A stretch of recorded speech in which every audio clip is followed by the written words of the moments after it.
Hello everyone, my name is Lily. Today I want to share a story about my awful stepmother, Julie. I'll call her Julie because she never acted like a mother to me or even wanted to try. When my dad, Jacob, first introduced me to Julie, she made it clear that she didn't want to be my mother. She said to me, "I don't want you thinking I'm going to be your mother. You're just my husband's daughter, nothing more. You're a teenager, so don't expect me to do anything for you." I replied, "That's okay, Julie. I can take care of myself. I just want my dad to be happy. I won't get in the way."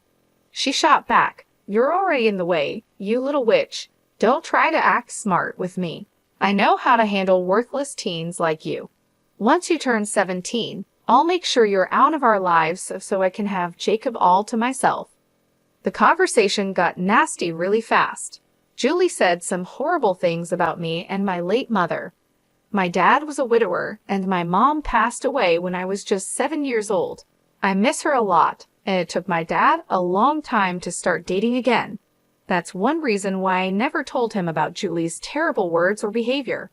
Looking back, it was a big mistake to stay quiet because Julie became a nightmare after she married my dad. Even my dad was surprised by her behavior. Julie always targeted me and tried her best to kick me out of the house. She made it clear that she hated kids and didn't want me around. She never told my dad this before they started dating. When my dad refused to abandon me, she began to find ways to make my life miserable.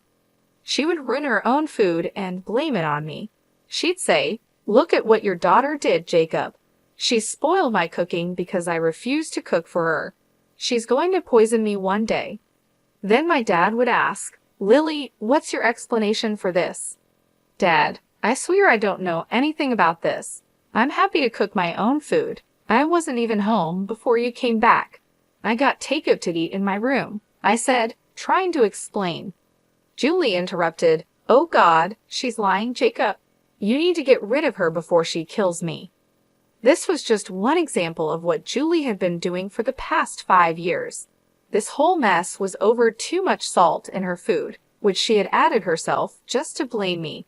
It was crazy, but Dad believed me because I had enough proof. Over the years, she did much worse. She cut off my phone connection, locked me out of the house for 8 hours, took my car keys on the day of an important test, and even threw away a project I had worked on for a week. Dad tried his best to make Julie understand that her actions were not okay, but she never listened. She would act nice for a few days and then do something terrible again. By the time Julie had been with us for a year, I got a job and started paying for my own things. I wanted to avoid any interference from her in my life. Dad was upset, but I told him it was good for me to have my own money. I didn't want him to feel guilty. Julie, being a stay-at-home wife, considered Dad's money as her own and didn't want him spending much on me, not even for basic needs. I tried to stay out of her way as much as possible, hoping she'd leave me alone. But she never got the hint and kept bothering me. She was determined to get rid of me from her life and the house, but she had no idea what was coming. The big drama happened a few weeks after my 17th birthday. Since then, Julie had been in a great mood, often singing happily around the house. I knew why she was so cheerful. She thought she could finally get rid of me. Little did she know, I had overheard her talking to her friend on the phone about how she planned to kick me out. I was aware of her plan, but she had no idea what was coming for her. One day, I came home from work and saw my stuff packed in my room. Instead of being upset, I was amused. I said, "Hey Julie, why is my stuff packed and waiting in my room? Are we going on vacation?" "Don't act so smart, Lily. I hope you remember my words," she snapped back. "I told you that once you turned 17, I would make you leave. Well, now it's time for you to go. I've decided to be nice and pack your things to make it easier for you. You want to kick me out of my house. Oh no, Lily, this is my house and I don't need to keep you here anymore. I'll deal with Jacob later, but you are definitely leaving." Julie had a smug look on her face, showing like she was happy with herself. She was already thinking about what to do with my room. But I said, Not so fast, Julie. Karma is coming for you. I calmly took some papers from my bag and gave them to her. She looked confused, so I smirked and said, I think you should look at these papers first, Julie. I've been meaning to give them to you for a while. It's good you mentioned eviction today. It reminded me of these documents. What are these papers? Why do I need to read them? She asked. Why don't you take a look and find out? I replied. Julie sat down and started to read the papers I had given her. At first, she looked confused. Then her face changed to shock and disbelief. She looked at me, then back at the papers. Her expression turned angry. Is this an eviction notice in my name? What the hell, Lily? What does this mean? She asked. It means I want you out of my house in a month. You know, the usual thing an eviction notice means, I said. You can't serve me eviction papers. You can't do that. This is my house, and I'm the only one who can kick people out, she yelled. No, Julie. This is my house and always has been. My dad was just a caretaker who held it for me until I turned 17. Now that I'm 17, the house is mine. I recently finished the paperwork, I explained. No. That's impossible. Jacob can't just give you this house. This is our marital property, and he can't give it to you without asking me, she protested. How is this a marital property, Julie? Dad had this house long before you were around. I guess he didn't tell you that it belonged to my maternal grandparents. They left it to me and had Dad take care of it until I was old enough, I said. I turned 17 just a few weeks ago. No, you must be lying to me. This can't be true. You're trying to scam me and kick me out of the house. Wait till your father hears about this. He will kick you out instead, Julie yelled. She made the mistake of calling my father downstairs, forgetting she never asked him if she could kick me out. Even if the house belonged to him, she should have asked. She knew he would say no, so she tried to do it behind his back. In her rush, she forgot this detail and decided to involve Dad. I wasn't complaining. It was better for me this way. Dad came downstairs to see what all the yelling was about. He said, Whoa, calm down, Julie. Why are you screaming like that? What's wrong? Why wouldn't I be screaming? Your daughter is making wild claims again. She says this house belongs to her and she's kicking me out. Julie shouted. Dad turned to me and asked, Lily, what is going on? I need to know the truth. I knew Dad would ask for my side. He's a good father and knows his wife can be very mean. He always listens to both sides before taking action, which Julie hated. She wanted him to always side with her no matter who was right. They fought about this a lot, but Dad wanted to be fair to everyone. That's why he asked for my side too. I explained. Julie called me down and said she was kicking me out. She told me I couldn't stay in her house anymore. I knew she was planning this because I overheard her talking on the phone. So I decided to kick her out instead. I gave her an eviction notice. Dad was shocked and turned to Julie. What the hell, Julie? Who gave you permission to try and kick my daughter out? You never discussed this with me. Why am I hearing about this now?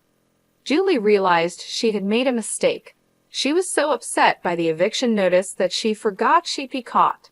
I saw her panic for a moment, then she turned hostile and defensive like she always does.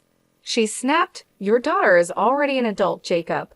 She had turned 17, and we let her stay in the house for a month without paying rent. Most parents kick their kids out when they turn 17. We need to make Lily learn to live on her own and become responsible. That's for me to decide, Julie. You are not, and never have been her parent. You didn't even help with anything related to Lily. How did you think it was okay to decide when to kick out my daughter? You were being unfair, Jacob. All these years, I put up with your favoritism because Lily was a teenager. But now she needs to go. I won't let her stay in my house anymore. Who said this is your house? Which deed shows this house is in your name? Well, it's your place, so I have equal rights to it since I am your wife. This is my house too. I won't allow Lily here anymore. She needs to go. This is not your house, and even if it was, you have no right to it. This is Lily's house, and it's in her name." Julie went pale when she heard that. She didn't expect my dad to agree with me and say the house belonged to me. She lived in her own world where everything was hers just because she said so. Hearing otherwise was a big shock for her.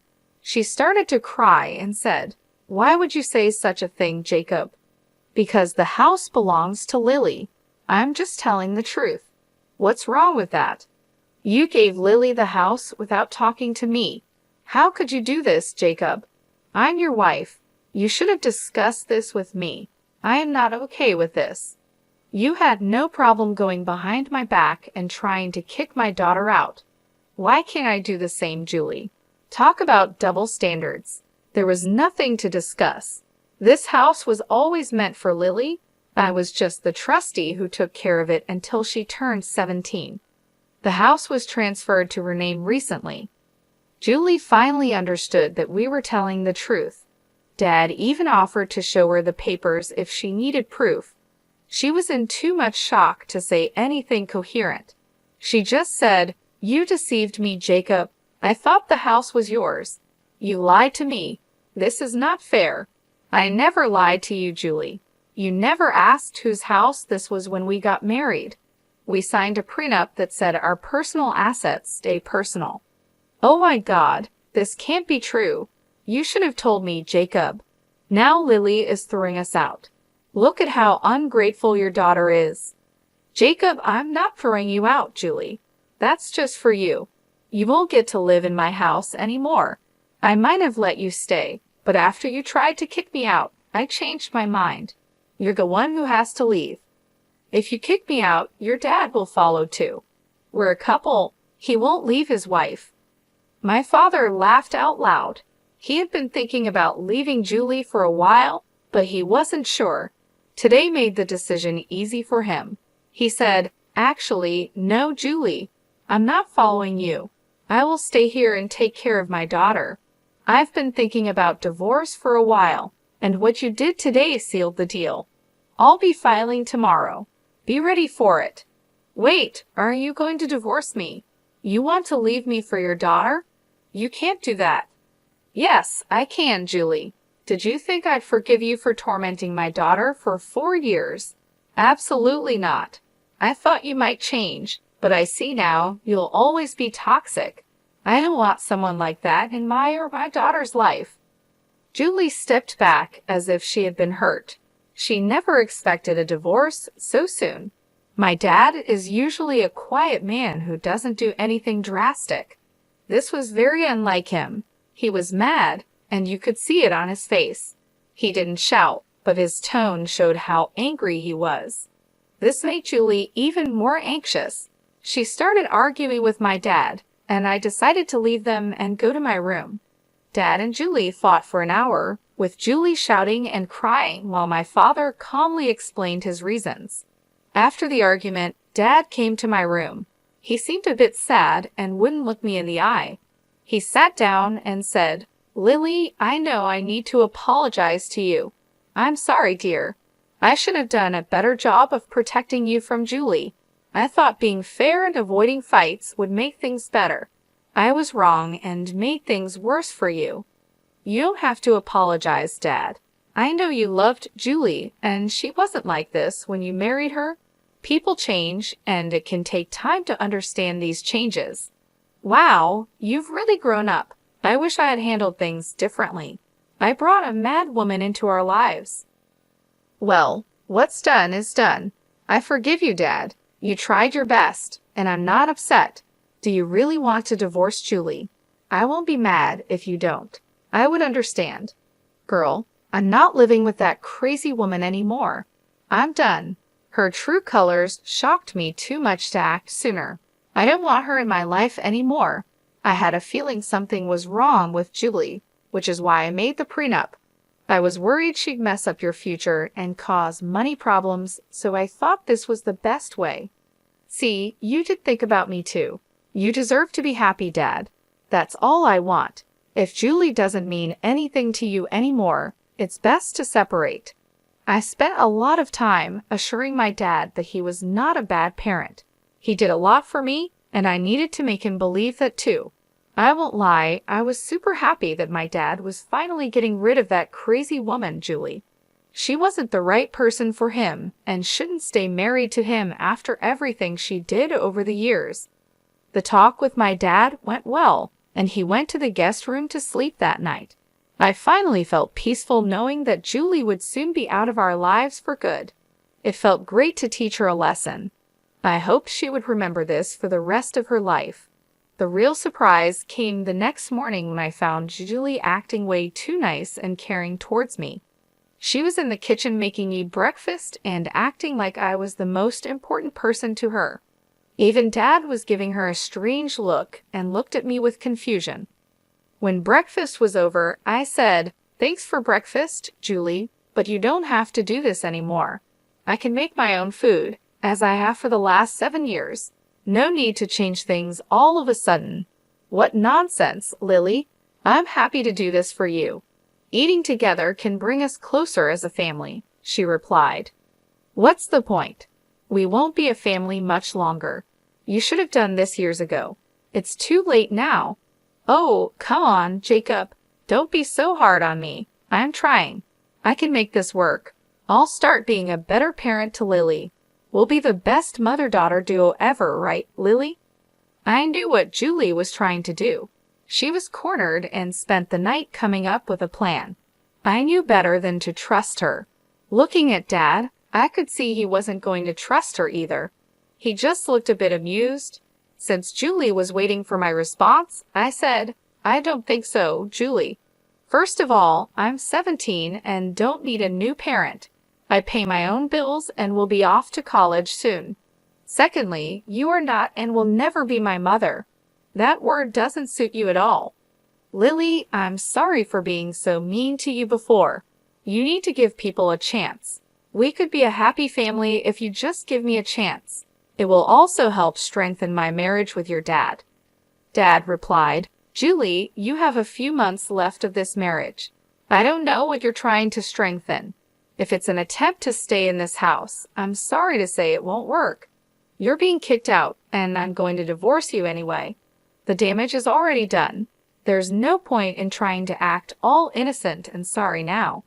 I know you better than that, Julie." She saw that her new plan wasn't working, and it seemed like she had run out of options. Julie couldn't threaten to ruin Dad financially because of the prenup she had signed when they got married. She had no leverage left. Her only remaining tactic was to beg and cry, hoping for some sympathy.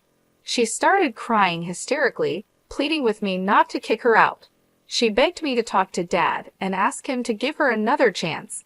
She then turned to Dad, begging him to be more forgiving and to reconsider his decision to divorce her.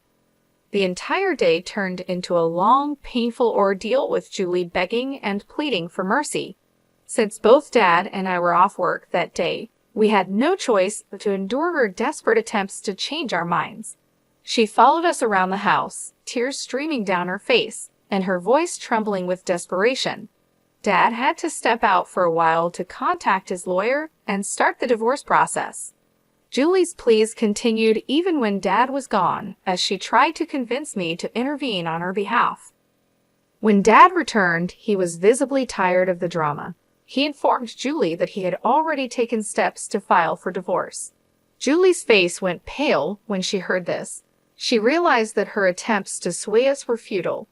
The next few days were filled with more of Julie's emotional breakdowns. She would alternate between crying and trying to put on a cheerful face, hoping to win us over with kindness, but it was too late for that. Within a week, Julie received the divorce papers. Dad's lawyer had them delivered to her, and her reaction was a mix of shock and resignation. The realization that her marriage was over seemed to hit her hard. She stopped her begging and crying after receiving the papers, understanding that her efforts were in vain. The cold reality of her situation started to set in. Dad sat her down and explained that she would need to find a job if she wanted to have a place to live and afford a lawyer for her divorce proceedings. Julie, still clinging to the hope that she could somehow fix things, promised she would find a way to support herself. She was convinced that she could change our minds if she tried hard enough. She kept saying that she would prove herself and make things right, but we both knew it was too late. As the days passed, Julie's presence in the house became more and more unbearable.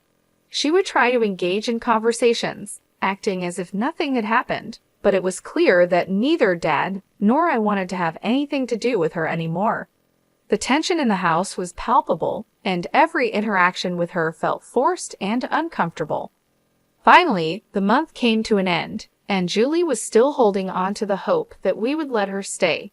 She kept her belongings packed, waiting for a last-minute change of heart from us. But when the time came, there was no reprieve. We had been clear about our intentions from the start, and now it was time to follow through. Julie was given a firm deadline to leave the house. Dad and I stood by, watching as she gathered her things. She tried one last time to plead with us, her eyes filled with tears and desperation. But we remained steadfast. Julie's belongings were taken out, and she was escorted out of the house. She looked back at us one last time, hoping for a sign of mercy, but there was none. As the door closed behind her, a wave of relief washed over me.